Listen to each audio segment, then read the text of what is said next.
we'll go into the lesson. It's kind of interesting one, I think. We've talked about the seven angels, the seven thunders, now we're getting into the seven plagues. The seven angels represent the seven chakras. And as they're opening up, the angels are the life of the angels are kind of released, just like as your centers open up, your petals open up, and you have various energies open up, and each center has a different number of petals, and each petal represents a different energy. And then you have the thunders, and the thunders wake you up. Okay, so you have the energy released from the center, but you don't understand what it is. I can relate to when I was younger and had energy released from a petal or two of mine, and I did not know what was going on. Okay, so what happens? The energy is released. The angel comes, so to speak. The power of the angel is released, and the thunder, or the trumpet. I guess it's the seven trumpets. The seven trumpets represent awakening. So you eventually become awake to the energy that is released. So, for instance, let's say you have a certain aspect of love, say related to service, that a petal, an energy is released on this, and you have to learn to master this service energy to be able to adapt to this energy that's released so that you can handle that energy.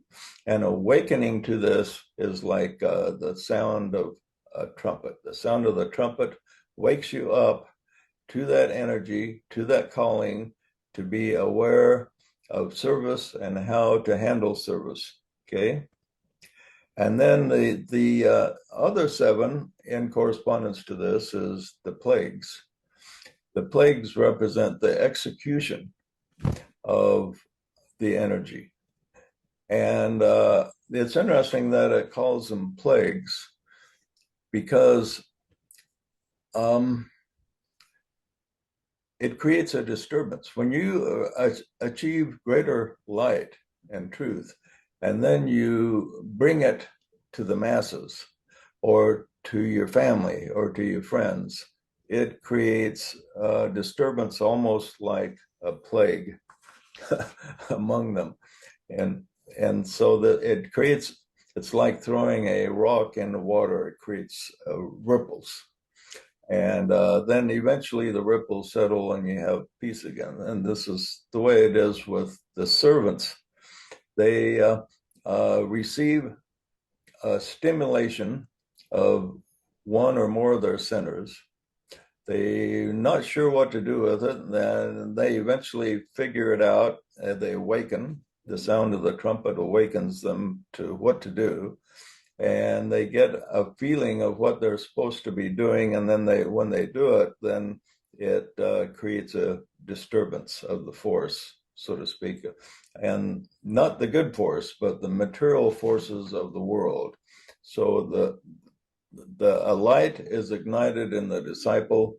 He shares that light, and it creates a disturbance among the powers that be that are trying to hold humanity in the clutches, materialism and lower desire.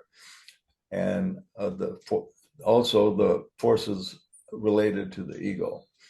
All these lower forces are with strong binding energy that they do not want interrupted.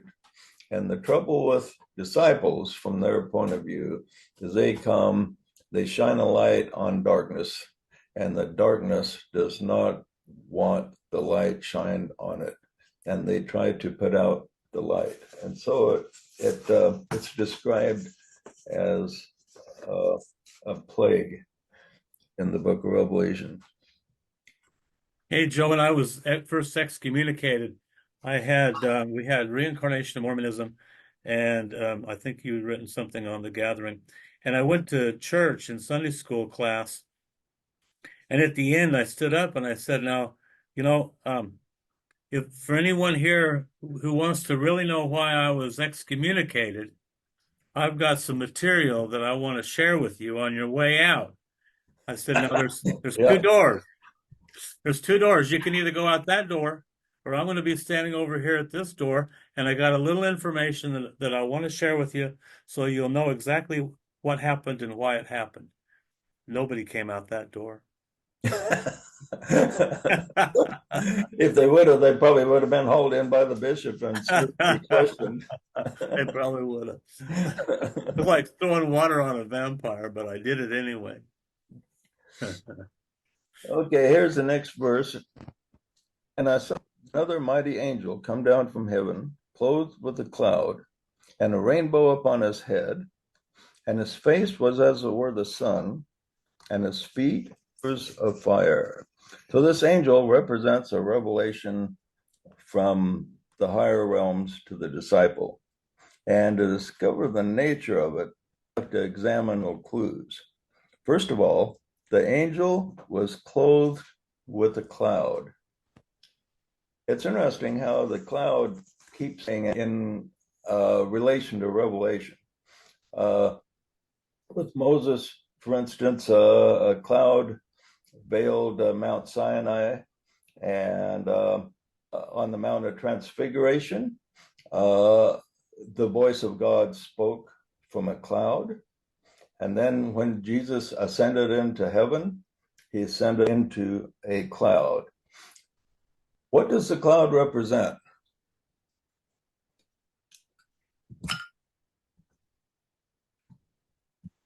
Higher mind, Some or kind of veil? to be Yeah, a safety space between higher and lower. yeah. Basically, that's it. Is that it's just like we cannot endure having our centers open too quickly. The same thing with higher beings. Uh, if we feel a higher presence, we cannot just jump into that presence and be there instantly. It's too much to endure for the lower person, so to speak. So that's why when many of the saints have had visions, they've seen a cloud between them and God, and that cloud is for their protection. So the cloud is only removed when their vibration is heightened. Their vibration has to be heightened because the cloud is the veil between us and God, between us and the Christ self, between us and our higher selves is represented by a cloud. Okay. So he says, clothed with a cloud, and a rainbow was upon his head. What was the symbolism of the rainbow? All of his chakras were opened. Yeah, the rainbow consists of 7 colors, and it's symbolic of the energy of the 7 merging into one. Then it says, and his feet were as pillars of fire. What does that mean? Feet give you power to move. Pillars of fire represent the power of God. Remember when Moses led the children of Israel away from Egypt, they were led by pillars of fire, representing the power of God that went before them. And so then it says, also speaking of the second coming, we left out the Son of Man will even appear in a cloud, it says, at the second coming. So this could also, this is, I left this point out, but this can also signify that at the second coming, because Christ will appear in a cloud, and the cloud is a barrier of vision where we can't see the full reality of spirit. Okay. It could mean that when he comes, people will not recognize him, that he will, matter of fact, when he left, an angel and ascended into a cloud. Two beings appeared to the disciples and says, as you have seen him go into heaven, so shall he return. But what is interesting about that event is there was only a small handful that saw him go. So if the correspondence is the same, it will mean that when he first returns, he will return in a cloud in such a way that people will not be able to see him because of the cloud, except for the small handful that he will at first appear to in a way that he can be recognized. So that's an interesting point. Says he speaks from a cloud too. He spoke from a cloud after he descended. During the transfiguration, he spoke Yeah, from yeah. a cloud. So what does that mean? His words were disguised, or they weren't fully understood? They were vague? No, not so much as the full revelation of God was not given, but just the voice. You have the voice, but not the light. Okay, and so the full revelation wasn't there yet, but it was a revelation of his soul because Jesus's face shined like the sun. So he himself received it, but the disciples sitting by had to have the cloud shield them from the full glory that probably Christ himself was witnessing. That would be my guess on that. Well, that's a good way of putting it. It was a shield, kind of protecting them from the over radiant rays or power of the sun. Yeah, the rainbow has another meaning. It symbolizes the, like I say, the seven rays, the seven chakras, and it symbolizes the seven being gathered into the one. And this is what happens when the person makes pure soul contact. He realizes the oneness. In between us and the soul is kind of like the rainbow, where we have the promise of oneness, but we aren't there yet. Okay. Now his face, the angel's face was as it were the sun. And this represents the soul itself. So this angel represents all these things: the rainbow, the cloud, the pillars of the feet like the pillars of fire, representing the power of God, and you see his face as the sun. But there's only his face. It looks like the sun. The rest of his body doesn't really glow like the sun. Uh, so the face represents the true identity of the person, because you you recognize a person's identity in this life by looking at their face. You don't look at the rest of their body. It's hard to tell who it is if you can't see the face. Once you see the face, you recognize the true person. And so the face of this angel shine like the sun, symbolizing that when you recognize your true identity, you see that you are a true son of God and are a reflection of the true one light, no longer a rainbow, but just the one. There's oneness and there's pure light, which is your true being. So this angel descending represents all these things. Okay, next, he talks about the little book and the seven thunders. And he had in his hand a little book open, and he said in his and he set his right foot upon the sea and his left foot upon the earth. Now, this book is different. The first book had 7 seals and had a lot of writing on it, and had so much writing on that they had to write on both sides of the papyrus. And so it had a lot of information. But this is a little book, little writing, just a very concise message. And this angel had this little book in his hand, and he set his right hand upon the sea, or his right foot upon the sea, and left foot upon the earth. Now remember, his feet were as pillars of fire representing power to accomplish whatever he wanted. And so he sets his right foot upon the sea, and the sea, water, represents what? Emotions.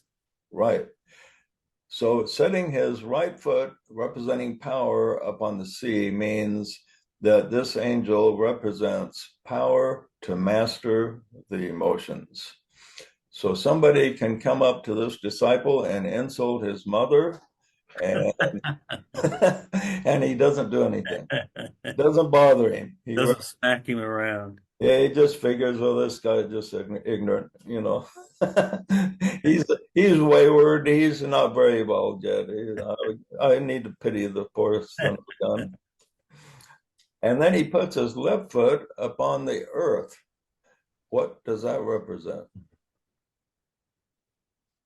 The control of Maya, or the pull of matter and material things on the disciple.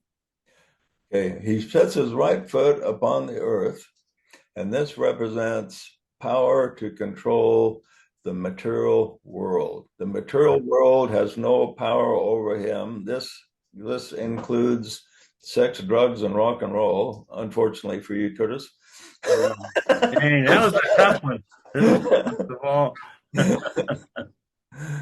So the disciple has power over the material world. The material world does not have power over him. He can use the material world in such a way to further the cause of light. Okay. No alcohol, no drugs. Yeah, you just have to control it, all the forces of Maya. Well, you don't have to do without everything, but you have to have control of everything, so it doesn't control you. Yeah, if you don't, your soul is going to put you through a grinder and put you in a position where you're going to be forced to overcome certain weaknesses. Yeah, most people still have to eat. I just posted a video. I don't know if you guys saw it, about this lady, and I think it's Ethiopia, that had not eaten or drank for 16 years. And so you might want to watch it. So most of us still are attached enough. We have to eat and drink, but even that can be transcended.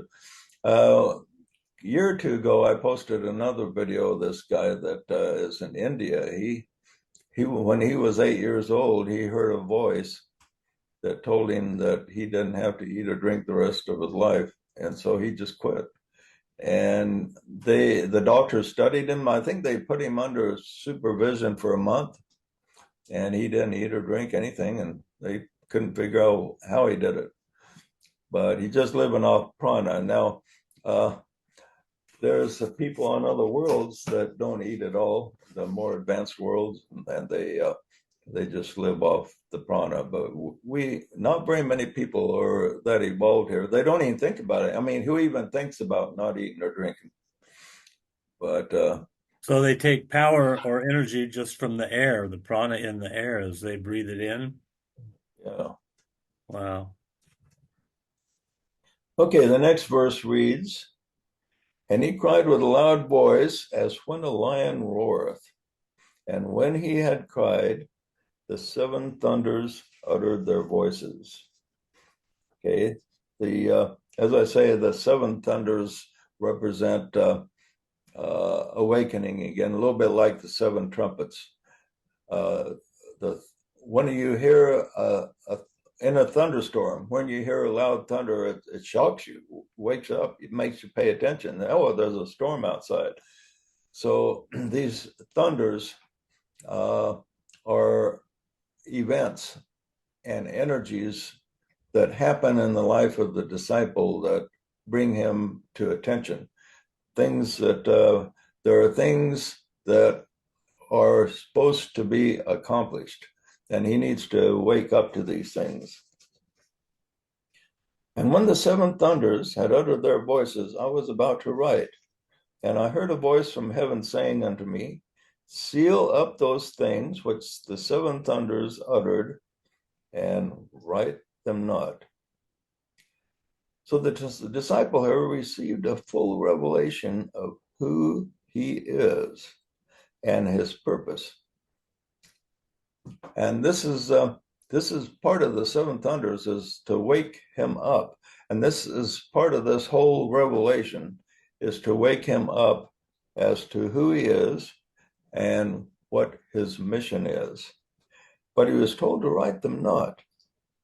In other words, he's received a witness of what his mission is, but he's supposed to keep it to himself and not broadcast it to the world. So let's say Ed here received a witness that he was actually the second coming of Christ. You think, wow, this is really monumental. I should go about telling everybody. But if he goes and tells everybody, they'll just think he's the guy with the big ego. So it'd be best if Ed just went and performed some miracles instead. Yeah, not saying no. I'm performing these miracles because I'm Jesus come again, or Christ come again. But he just performed the miracles and let his works speak for themselves. And along these lines, about the coming of various avatars, DK said this, and I really like this line. He says, they come with no herald, only their works proclaim them. But how many gurus do you see if you surf around the internet a little bit? How many do you see that claim to be somebody famous in a past life? Yeah, George Washington, Napoleon, Moses, Christ. They can't get any traction. So they think if people believe I'm a great avatar come again, then they got to believe what I say and follow me. So, but it doesn't work that way. The way it works is the same way Jesus did it. He just went out. First thing he did was change water into wine, and that got everybody's attention right there. People said, who is this guy? What kind of person is this? It's good wine too. Yeah. Yeah, I like this guy. Change water, let's keep him around. I don't know if he's a messiah or not, but if he can turn water into wine, we'll keep. Who cares? Keep that wine coming. That's funny. Yeah, then he walks on water, and they think, "Wow, who is this guy? Is he the Messiah? He must be some significant person." Or just his teachings. He taught the people. He taught the authorities came and questioned him, and he answered them so well, and dumbfounded them so much that the scripture is worded this way. It says, "And no man dared ask him any question from that time forward," because his wisdom was so great that they couldn't confound him. But they themselves were confounded, and they didn't like being confounded, so they just quit asking him any questions. Probably made them look like idiots. Yeah, he did. It made them look like idiots. And that's why That'd be fun to do, wouldn't it? That's why they hated him so much. Yeah. And so this is a big problem with this is one way to recognize people that are not the true servants, if they're telling you how great they are, uh, especially I was really great in the past life. I was like Enoch or Moses or Isaiah, or I built the Great Pyramid uh, in the past life, something like that. When they start bragging that way, well, you pretty much can write them off right there because you figure that's the ego talking. If they really did those things, uh, they probably wouldn't be saying anything unless somebody got a revelation on it. And um, even among his disciples, they apparently weren't sure until he finally asked Peter one time. He says, "Peter, who do men say that I am?" And Peter says, "Well, some people you think you're John the Baptist come back from the dead. Some people think you're Jeremiah, or one of the prophets reincarnated." And he says, "Who do you think that I am?" He says, "I think you're the Son of God." And then Jesus said to him, Thou sayest. "Flesh and blood did not reveal this to you, Peter, but your Father which is in heaven." So that's the way you're supposed to find out if somebody is a true representative of spirit, is you get a personal revelation on it. Not, you're just not told by them, "Hey, I'm a great being sent from God," or "I'm a reincarnation of Jesus," or whatever. That's not the way you find out. You find out by getting confirmation from within because of the two witnesses. And what are the two witnesses? Words and actions. Right, the words and works are the two witnesses to They say and what they do. the two servants. Right. But in the days of the voice of the seventh angel, when he shall begin to sound, the mystery of God should be finished, as he hath declared to his servants the prophets. So the seventh seal, or chakra, is open and functioning, but the disciple is having an awakening to the power and revelation, revealing the will of God. And then the voice which I heard from heaven spake to me again and said, "Take the little book which is open in the hand of the angel which standeth upon the sea and upon the earth." And I went unto the angel and said unto him, "Give me the little book." And he said unto me, "Take it and eat it up, and it shall make thy belly bitter, but it shall be in thy mouth as sweet as honey." And I took the little book out of the angel's hand and ate it up, and it was in my mouth sweet as honey. And as soon as I had eaten it, it was bitter in my belly. Yeah, when I first read this, I wondered what the devil would that little book be that is sweet as honey, and why would he be eating it? The little book represents the person's mission in life. Now, everybody has a mission in life, no matter who they are, high or low, whether they're a disciple or not. But with most people, they are not consciously aware of that mission. And for the average person, his mission is to do something with his personal development. But for the disciple, it is different. His mission is one of service. He has to go out to humanity and perform a service that will elevate humanity. And when the person is born, he doesn't know what his mission is. And eventually he gets the revelation, and the revelation is symbolized by this little book. And finally, the disciple figures out or gets a revelation what his mission is, and it is as sweet as honey. In other words, his mission is to do a marvelous work among humanity, and that sounds really good. He's really enthused about it. thinks that's just wonderful. It tastes sweet in his mouth.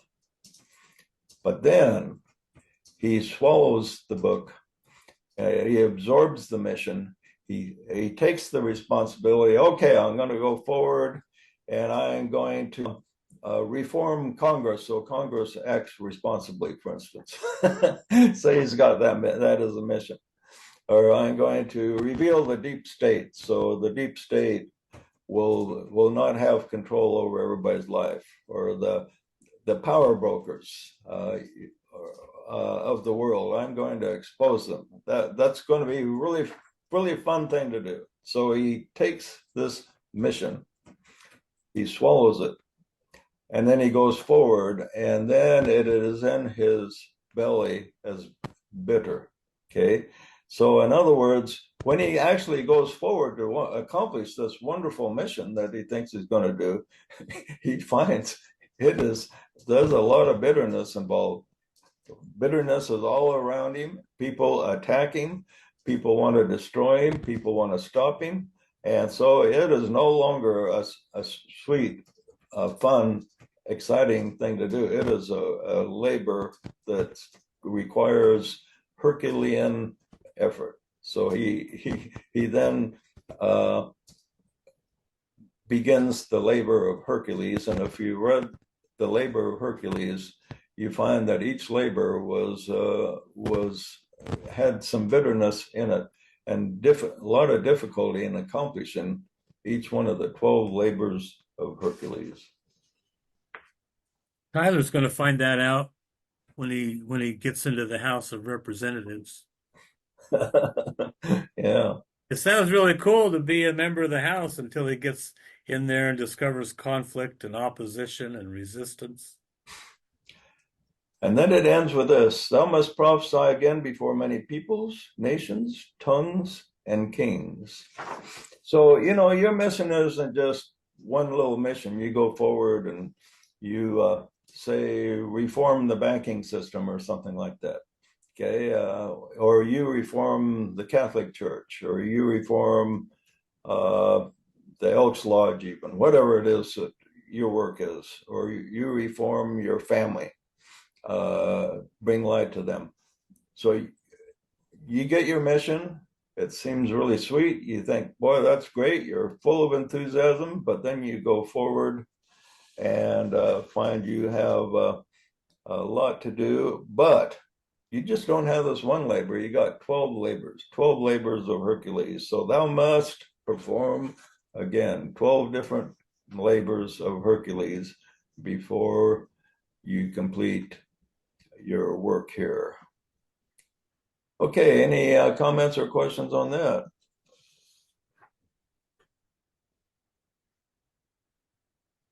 Well, the 12 labors, the reason Hercules had to go through, his goal was to be a member of the god kingdom and be like the other gods. And he knew that to reach that exalted position, he had to be tested on those 12 different points. And yeah, if read the Labors of Hercules, that's one of my favorite works by the Tibetan because it really relates to the individual. Thanks.